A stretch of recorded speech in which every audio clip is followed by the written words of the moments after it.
dos atletas que precisamos para vencermos a corrida e podermos um dia dizer como Paulo: combati o bom combate, acabei a carreira e guardei a fé.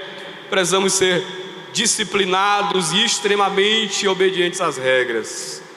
Paulo disse assim: se alguém milita, ou o corredor, o maratonista, aquele que está em uma corrida, ele não é coroado se ele não militar segundo as regras. Paulo mostra, portanto, que o obreiro cristão, como atleta, e esse é o objetivo de Paulo, é exatamente destacar a disciplina do obreiro. O obreiro, ele precisa ser disciplinado na sua vida espiritual, no seu caráter, na sua conduta, assim como o atleta é disciplinado para vencer uma maratona.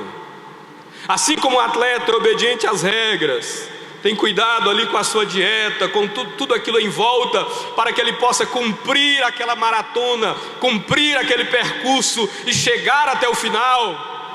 Assim também o obreiro precisa ser disciplinado, obediente às regras, obediente aos princípios estabelecidos por Deus em sua palavra, para que um dia, como Paulo, o obreiro possa dizer: combati o bom combate, acabei a carreira e guardei a fé. Ou seja, a disciplina que é requerida de um atleta para cumprir o seu percurso é usada como Paulo, como figura para descrever a disciplina que se requer de um obreiro para fazer o seu trabalho. Nós precisamos ser disciplinados com o nosso tempo, com a nossa família, com o nosso caráter, com a nossa conduta, com tudo em volta de nós. É preciso que a gente seja extremamente disciplinado, muito disciplinado. E, queridos irmãos, se há algo que nós carecemos no exercício do ministério, é exatamente disciplina. De sermos disciplinados, por exemplo, com os nossos horários, né? Porque nós sabemos que nós, na obra de Deus, nós temos multifunções. O pastor prega, o pastor ensina, o obreiro, o dirigente, sendo aqui mais específico, ele ensina, ele prega, ele visita, ele celebra, como colocou o pastor Alessandro, uma cerimônia fúnebre. À tarde, à noite, ele tem que ir para um aniversário. Tem que ser o pastor nos dois lugares, no funeral e no aniversário. Ele precisa, portanto, de disciplina com seus horários de estudo, de meditação bíblica. Seja disciplinado com esses horários, seus horários de oração. Não negocie isso por nada, nem a oração e nem o ministério da palavra. Não negocie isso por nada. Seja disciplinado. Tem horário para você sentar, abrir a sua Bíblia, ler, estudar, orar a Deus, pedir que o Senhor lhe conceda palavra, que o Senhor leve a mensagem que você está preparando ao coração dos seus ouvintes. É preciso que nós sejamos disciplinados nisso, porque, irmãos, se há algo, por exemplo, que hoje atrapalha muito a nossa disciplina, principalmente com o tempo, é esse negocinho aqui, é esse aparelho. Se nós não tivermos cuidado, ele é um ladrão de tempo, é um ladrão de excelência. Ele faz com que muitas vezes nós deixemos as coisas para a última hora, procrastinemos, façamos ali, a gente às vezes tem um bom tempo para fazer, mas a gente se ocupa e perde tempo e vai, quando chega já é hora de pregar, já é hora de ensinar, já é hora de fazer aquele trabalho, e nós perdemos muito tempo, e aí tem que fazer de qualquer jeito, porque tem que fazer, porque chegou a hora, nós tínhamos tempo, mas aplicamos o tempo de forma errada. Então nós precisamos ser disciplinados. O pastor americano, o pastor John Piper, ele disse uma certa feita que o celular, o Instagram, ele citou as redes sociais, o WhatsApp e outros, são as testemunhas as testemunhas de acusação diante de muitos que dizem que não oram e não leem a Bíblia porque não tem tempo. São as testemunhas de acusação para dizer assim: você tem tempo, você tem tempo, você só não está usando o tempo de maneira correta. Então seja como um atleta nesse sentido, disciplinado, obediente às regras, faça tudo de maneira correta, para a glória de Deus. Eu repito, para que um dia todos nós, como Paulo, possamos dizer: combati o bom combate. Combate não foi ruim, foi bom. Acabei a carreira e guardei a fé. E desde agora a coroa da justiça me está guardada, a qual o Senhor justo, reto juiz, me tem guardado, não somente para mim, mas para todos aqueles que amarem a sua vinda. Então, quando nós falamos do obreiro como atleta, o nosso intuito é exatamente destacar a necessidade de sermos disciplinados. Quinto lugar, Paulo usa uma outra expressão no verso 6. Ele diz: o lavrador que trabalha deve ser o primeiro a gozar dos frutos. Uma outra figura usada por Paulo para descrever o obreiro fiel, o obreiro cristão, é o obreiro como lavrador na seara do mestre. Ele diz: o lavrador que trabalha deve ser o primeiro a gozar dos frutos. Filho, mordomo, soldado, lavrador. Cada figura tirada de um cenário da família, no caso do filho, do mordomo, a casa, o soldado, o campo de batalha, o atleta e agora o lavrador. Paulo se utiliza dessa figura para descrever o obreiro do Senhor, o obreiro fiel. Na sua apostila, aqui Paulo compara o obreiro a um lavrador, alguém que trabalha incansavelmente, com paciência, na certeza de que ele não tem poder sobre os resultados do seu trabalho. O meu pai é lavrador. Eu fui criado na roça, ali com ele, nos meus primeiros anos, enquanto tinha estudo, no local onde eu morava.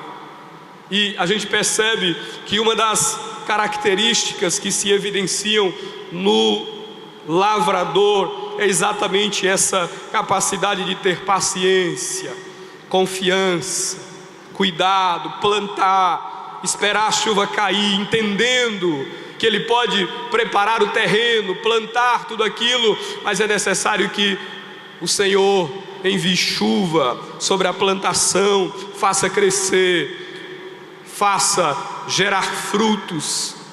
Por isso Paulo, ele não utiliza essa figura por acaso. E aí, usando isso como ponto de partida, nós colocamos aí como lavrador na seara do mestre. O obreiro, ele entende algumas coisas aí. Lembrando, meus irmãos, que a figura que Paulo usa no verso 6, do obreiro como lavrador, lembra, portanto, de uma seara. A igreja, a obra de Deus como uma seara. Nós somos trabalhadores, nós somos lavradores, nós somos cooperadores nesse trabalho. E como lavradores, como trabalhadores, nós precisamos entender algumas coisas. Eu gostaria que os irmãos lessem comigo, aí na página 2, no ponto 5, o obreiro como lavrador na seara do mestre, ele precisa entender algumas coisas. Leia aí para mim esse primeiro ponto: na seara do mestre. Na seara do mestre não existe lugar para o espírito de concorrência. Se a obra de Deus é comparada a uma seara, se nós somos lavradores, Lembremos do que Paulo disse em 1 Coríntios 3:6. Ele disse assim: eu plantei, Apolo regou. O que Paulo está dizendo? O pastor Alessandro trouxe muito bem o contexto da carta. A igreja de Corinto era uma igreja que estava dividida. Haviam 4 facções cristãs lá: os de Paulo, os de Apolo, os de Pedro, que possivelmente eram os crentes mais antigos, aliás, eram os crentes judeus, eram crentes provindos do judaísmo. Os de Paulo, que eram os mais antigos, da época que Paulo plantou a igreja, e Apolo, e, como disse o pastor, os piores, que eram os que diziam assim: nós somos de Jesus. É aquele que o contato dele é só com Jesus. Ele não tem conversa com pastor, com liderança, nada disso. O negócio dele é só Jesus, né? É só Jesus mesmo. Não tem conversa com pastor. Esse é o pior grupo. Esse é o pior grupo. Aí Paulo escreve a carta exatamente para pôr um remédio, tratar sobre essas questões, tratar sobre esses problemas. Aí Paulo toma o nome de Apolo e dele e diz assim: eu plantei, Apolo regou. O recado que Paulo está dando é esse: olha, vocês entenderam errado. Eu e Apolo não somos concorrentes. Nós não estamos concorrendo um com o outro. Eu não sou concorrente de Apolo. Apolo não é o meu concorrente. Ele plantou, aliás, eu plantei, ele regou, mas o crescimento quem deu foi Deus. Acabem, portanto, é isso, ou é esse o recado que Paulo está dando, com esse espírito de Paulo contra Apolo, Apolo e Paulo contra Pedro, porque a obra de Deus não é essa de concorrência, meu irmão. Nós não somos concorrentes, nós não somos inimigos, nós não somos competidores. Ninguém está competindo aqui para ver quem é que faz melhor, quem é que trabalha melhor, quem é que tem a igreja melhor. Não, nós somos cooperadores, companheiros na obra de Deus. Não somos concorrentes, porque na obra de Deus não há lugar para esse espírito de concorrência. Aqui não é uma empresa, aqui é reino, meu irmão. Aqui não é empresa, é reino, é igreja. Aqui quem comanda não são os resultados. Aqui quem comanda não é a idade, não é o tamanho do ministério, não é nada disso. Aqui quem comanda é o Senhor da obra. É Ele que coloca, é Ele que tira, é Ele quem capacita, é Ele quem usa. Não, o seu irmão aí, o seu companheiro na obra, ele não é o seu concorrente, meu irmão. Ele não está concorrendo com você para ver quem é que faz melhor dos dois. Não. E quando nós entendemos que na obra não há lugar para esse espírito de concorrência, nós glorificamos a Deus pelo resultado que Deus dará a outro e às vezes não dará ao nosso, pela proporção que Deus dá ao ministério de outro, mas às vezes não deu ao nosso. Nós glorificamos a Deus porque entendemos que na obra de Deus, nós não fomos chamados como trabalhadores, como lavradores, para sermos concorrentes, mas para sermos cooperadores. Segundo, na seara do Mestre, há trabalho pronto para todos os que queiram trabalhar. Eu plantei, Apolo regou. Deus tem vocações e Deus tem multiformes maneiras de usar.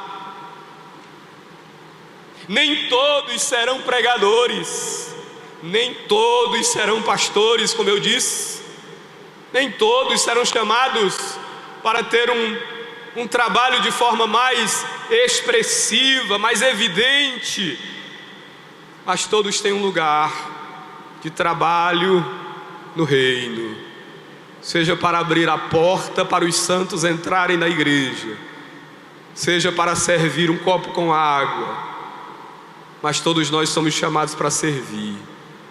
Há trabalho pronto para todos que queiram servir na obra de Deus. E quem quer servir, meu irmão, não escolhe trabalho. Ah, o pastor me colocou aqui, mas eu queria ir para ali.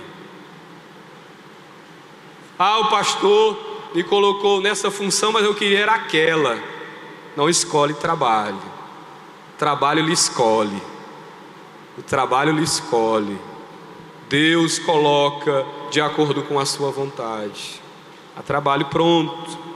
Na seara do mestre, é o dono da seara que produz os resultados e dá o crescimento.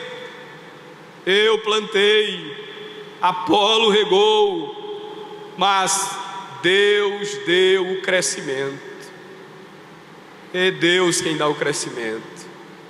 Já pensou, queridos irmãos, se de fato, se o resultado da obra, se o resultado do nosso trabalho, como lavradores que semeamos a mensagem do Evangelho, que cuidamos da obra da igreja, que é comparada a uma lavoura, uma seara, se o nosso trabalho, ou se o resultado do nosso trabalho dependesse das nossas mãos apenas, dependesse de nós apenas, seria um fracasso. Nós estaríamos fadados ao fracasso. Mas não depende de nós o resultado. O trabalho somos nós que fazemos.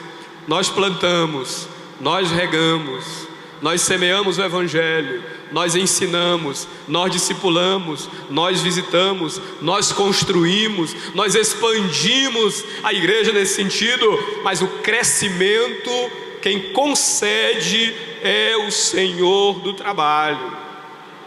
É Deus quem dá o crescimento. Na seara do mestre também não há lugar para estrelismo. Tem lugar para estrela. Paulo disse assim: nem Apolo é alguma coisa e nem Paulo. Nem Paulo é alguma coisa e nem Apolo. Nem o que planta, nem o que rega é alguma coisa. No reino de Deus, na obra do mestre, na seara do Senhor, não há lugar para estrelismo, meus irmãos, para a síndrome de ser estrela, de querer aparecer, de querer ser visto, lembrado. Ah, lembra do meu nome, tem que lembrar do meu nome, tem que dizer que foi eu que fiz, tem que imprimir o meu nome, tem que lembrar de mim de alguma forma. Não há essa síndrome. Nem Paulo, nem Apolo, nem o que planta e nem o que rega é alguma coisa, mas o Senhor que dá o crescimento. Não há lugar para estrelismo. A seara do mestre trabalhamos em cooperação. Paulo e Apolo não são concorrentes, são cooperadores. Estamos cooperando, tendo juntos o mesmo propósito, o mesmo entendimento, o mesmo alvo, que é glorificar a Deus. Na seara do mestre é preciso que haja esse espírito de cooperação. Irmãos, entenda uma coisa: e nós, como obreiros, só teremos a capacidade de cooperar se entendermos a visão dos nossos pastores, dos nossos líderes, e seguirmos elas.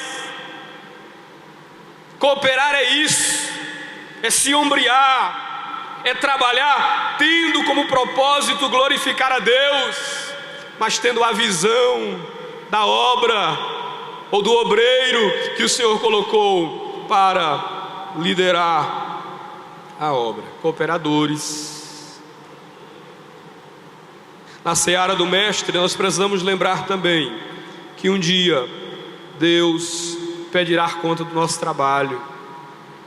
Um dia nós estaremos diante do nosso Senhor e Ele pedirá contas de como fizemos o nosso trabalho, do quanto nós aplicamos de excelência no nosso trabalho. Se nós nos aplicamos, se nós fomos disciplinados, trabalhamos com excelência, tudo isso será posto diante de Deus. Todas as nossas obras serão passadas diante dEle, e nós seremos recompensados de acordo com o nosso trabalho, de acordo com a obra, com as intenções, com o propósito pelos quais nós trabalhamos para o Senhor. Amém? O obreiro, no verso de número 15, Paulo usa a expressão obreiro ou operário. Verso 15: procura apresentar-te a Deus aprovado, como obreiro que não tem do que se envergonhar, que maneja bem a palavra da verdade. Nesse destaque de Paulo no verso 15, nessa expressão que ele usa, o obreiro que precisa se apresentar diante de Deus, Paulo usa duas expressões, e uma delas eu vou deixar para trabalhar amanhã de forma mais detalhada, quando nós trataremos a nossa segunda temática. Mas eu quero trabalhar a primeira, no verso 15, onde ele diz: procura apresentar-te a Deus aprovado como obreiro, que não tem do que se envergonhar. Não tem do que se envergonhar. Paulo descreve o obreiro, lembrando-nos, portanto, que o obreiro, na obra de Deus, ele precisa ter cuidado com o manejo da palavra, que nós trataremos amanhã, mas ele precisa ter cuidado também com a sua própria vida. Não ter do que se envergonhar, que é uma referência ao seu testemunho, ao seu bom testemunho. Aquele que trabalha na obra, ele precisa ter cuidado com o seu bom testemunho. É claro que a ideia de não se envergonhar também diz respeito à fidelidade, à destreza com que o obreiro precisa manejar a palavra de Deus, pregar a palavra de Deus também. Mas Paulo também está se referindo ao seu caráter, à sua conduta. Queridos, eu quero pedir, para concluir aqui o meu tempo, que os irmãos voltem um pouco comigo a sua Bíblia para o capítulo 4 da primeira carta a Timóteo, onde nós trabalhamos aí um segundo ponto, que é o obreiro na congregação local.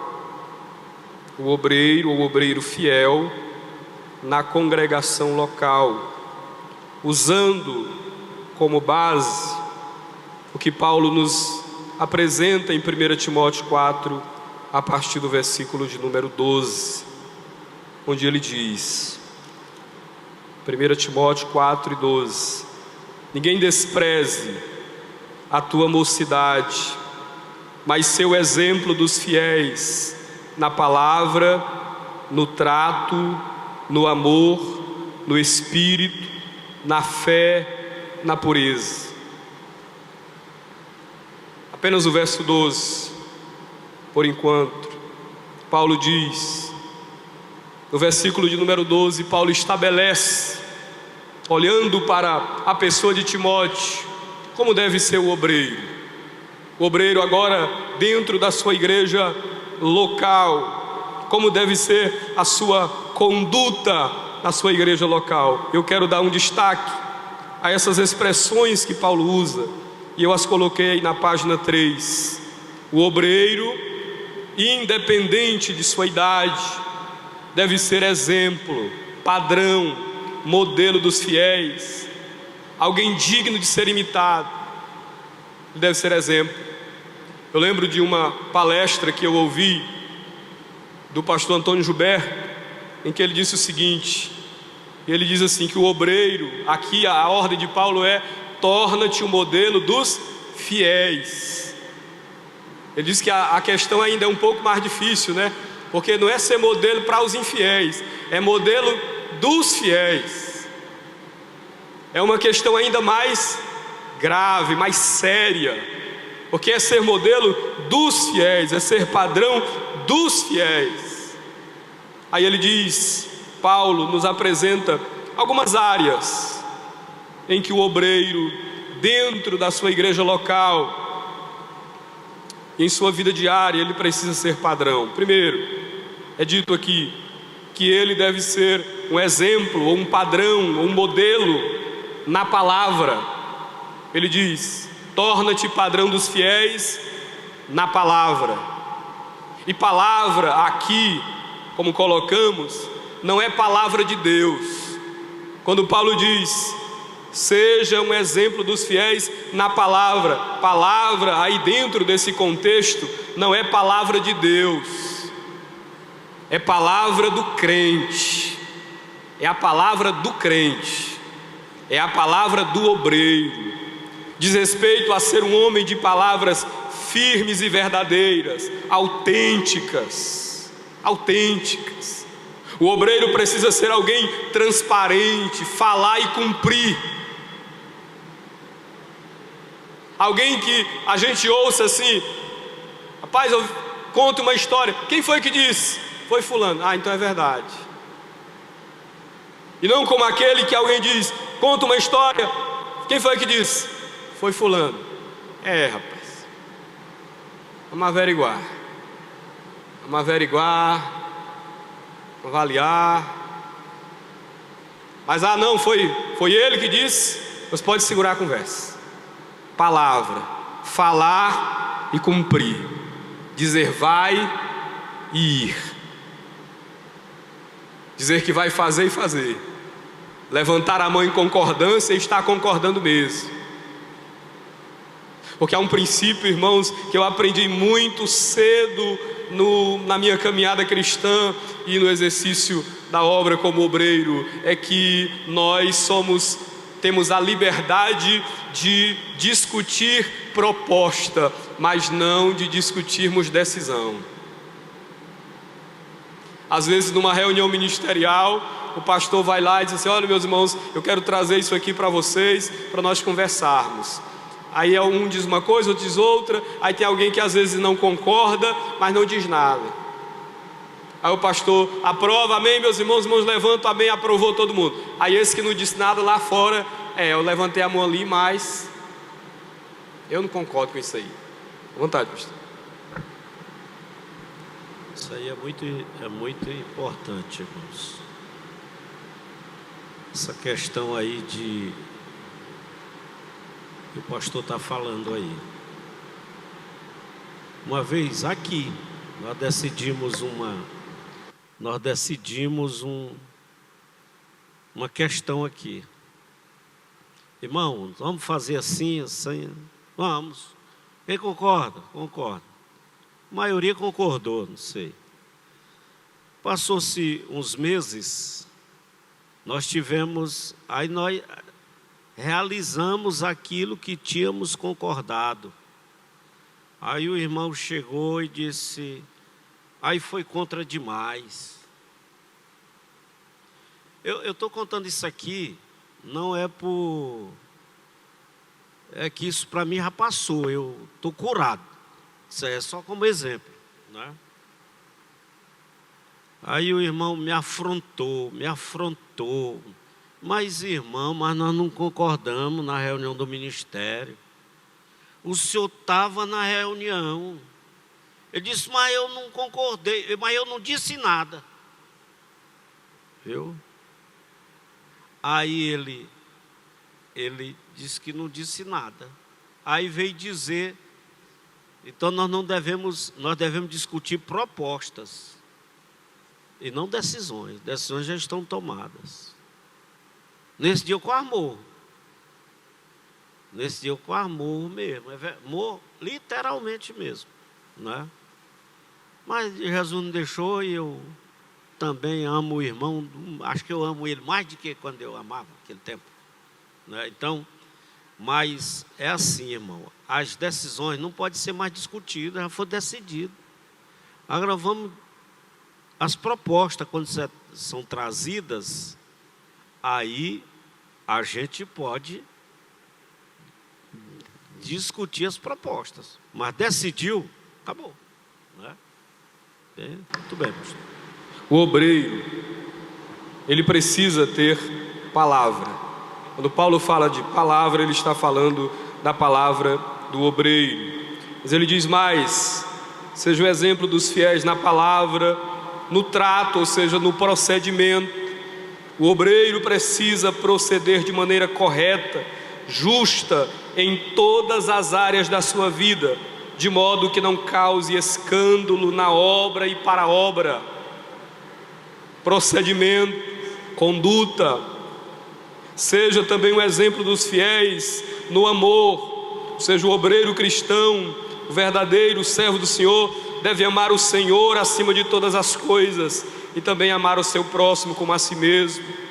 Ser um exemplo dos fiéis na fé. E aqui eu quero dar destaque a uma questão, com licença que é o pastor Josias para dizer isso, e vou explicar o porquê que eu estou pedindo licença.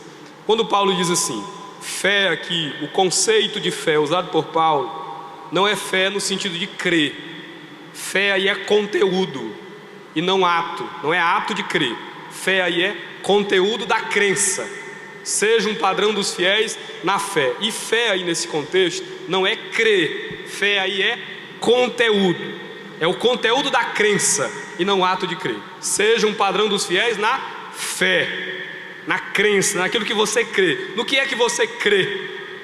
Ou seja, você precisa ter um padrão de fé estabelecido. E por que eu pedi licença ao pastor Josias para dizer? Porque, irmãos, nós vivemos um tempo, infelizmente, de desconstrução dos nossos símbolos doutrinários. Nós somos uma igreja que tem uma identidade doutrinária. Uma identidade doutrinária, e agora nós podemos dizer uma identidade confessional, porque nós temos um documento agora, uma declaração de fé escrita. Ou seja, a nossa identidade não é mais avulsa, porque antigamente era só aquele cremos com 14 artigos, depois 16, agora nós temos uma declaração de fé muito bem detalhada. Então nós temos uma identidade doutrinária, no que diz respeito à salvação, no que diz respeito aos dons espirituais, e nós como obreiros cristãos da Assembleia de Deus, nós precisamos primar por essa identidade doutrinária. Nós não podemos abrir mão dela, porque nós já sabemos notícias, e eu conheço pastores, irmão, esse negócio de batismo com o Espírito Santo, isso aí pode ser evidenciado por línguas, mas não significa que as línguas são necessárias para evidenciar o batismo. Já fugindo completamente do entendimento doutrinário da Assembleia de Deus sobre o batismo, que é evidenciado inicialmente por línguas estranhas, pelo falar em outras línguas. Esse negócio de arrebatamento antes da tribulação, isso é do tempo que eu não estudava. Depois que eu estudei, meu irmão, que eu pesquisei, que eu assisti curso tal, agora eu não acredito mais nesse negócio de arrebatamento pré-tribulacionista não. Jesus vem mesmo depois da tribulação. Meu irmão, eu era pré-tribulacionista quando eu comecei a estudar, aí estudei, foi que fiquei mais ainda.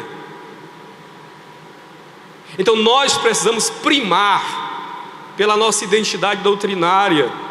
A fé que nós professamos precisa ser uma fé bíblica, mas a nossa fé bíblica, ela tem um padrão doutrinário estabelecido pela nossa igreja, e nós não podemos fugir disso, fugir destas coisas. Nós precisamos ser fiéis a isso. Padrão na fé, mas também um padrão na pureza. O obreiro precisa ser padrão na fé, ou seja, no conteúdo da crença, mas também na pureza. Pureza no falar, no vestir, no trato com o sexo oposto. O obreiro precisa ser um padrão fiel também na pureza. Isso aí é muito importante, irmão, a questão da nossa fé no que cremos. Né? Por exemplo, como nós vamos aceitar no púlpito da nossa igreja um obreiro que é contra o dízimo. Aí o irmão diz: irmão, bora tratar com cuidado, com amor. Que amor, irmão, que cuidado. O camarada já diz que é contra, que não acha respaldo na Bíblia, que a Bíblia é respaldada, o dízimo é respaldado pela Bíblia. E aí o camarada diz que não acha respaldo na Bíblia sobre a questão do dízimo. Aí não, irmão, vamos. Não, irmão. Eu digo sem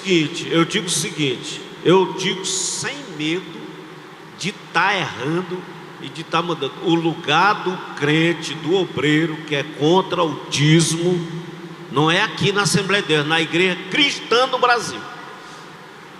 Lá é o lugar dele, na Igreja do Véu, não é aqui, porque ele não concorda com a nossa doutrina. E o que está fazendo aqui? Não abre mão do que ele diz que é, pois está no lugar errado. Se eu estou aqui na Assembleia de Deus, eu tenho que seguir o padrão doutrinário da Assembleia de Deus. É ou não é? Exatamente. Não é, pastor Júlio? Exatamente isso, pastor. É isso que o pastor está dizendo aí. Eu peguei esse gancho aqui do dízimo. Não é porque eu ando falando de dízimo, não. Eu falo porque tem que falar mesmo. Mas porque nós temos aqui obreiro que diz que é contra o dízimo, né? Aí, irmão, vamos tratar ele com amor. Que amor, irmão. O camarada não quer ver o progresso da obra de Deus, porque o dízimo é que a gente faz tudo na igreja, questão financeira. É ou não é? Verdade. Não é assim? Aí nós vamos largar o obreiro não contribui. Ei, pastor, o senhor falando, eu lembrei, nós tivemos um obreiro lá em Lago da Pedra, já faz um bom tempo já, que ele começou dessa forma. Ele era auxiliar de trabalho, foi dirigente de congregação, aí depois entregou o trabalho e era auxiliar da congregação. E ele começou a falar isso, né? Ele começou hora por outra no púlpito ele jogava ele semeava, né? A gente percebia. E aí o pastor conversou com ele e tal. O certo é que ele deixou de falar no púlpito, mas ele começou a visitar os irmãos. Aí ele visitava, iniciava ali uma conversa e começava a fazer o proselitismo dele contra o dízimo. Resultado, ele virou primeiro um membro da Igreja do Véu, depois saiu de lá, virou testemunho de Jeová, e hoje está desviado. Porque um abismo chama outro, né? Um abismo chama outro. Tinha um irmão aqui que ele estava fazendo aí, atacando os irmãos para não dizimarem, e arrumou até um livro para os irmãos. Aí eu criei uma comissão aqui, mandei falar com ele. Vá falar com esse irmão lá, e os irmãos falaram. Depois eu chamei ele no gabinete pastoral. Aí eu disse para ele: irmão, se tu ainda fizer isso aqui, eu vou te expulsar daqui. Eu vou te expulsar daqui. Eu não te quero aqui. Eu te expulso daqui. Aí a pessoa pode dizer: pastor, mas o pastor dizer uma coisa dessa com um crente.